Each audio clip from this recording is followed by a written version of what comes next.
আমি সবাইকে বলবো প্লেয়ারদের সঙ্গে আপনারা শেক হ্যান্ড করুন, মাঠে যান, শেক হ্যান্ড শুরু করুন।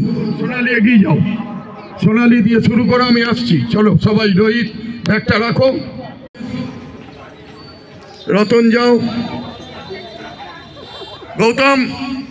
গৌতম হালদার আমাদের সিনিয়র রেফারি গৌতম হালদার আছেন।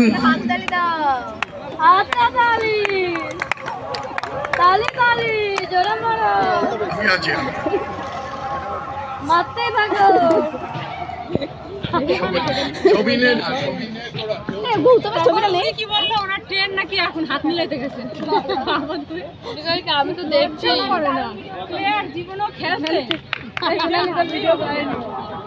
আমি চাইব হোলি চাইল্ড স্কুলের কর্তৃপক্ষকে ধন্যবাদ জানাই। দারুণ সহযোগিতা আপনাদের মানবিক এটা বোঝাই গেছে দারুণভাবে। আপনারা প্রত্যেকে দারুণভাবে আমাদের সঙ্গে ছিলেন দুদিন ধরে।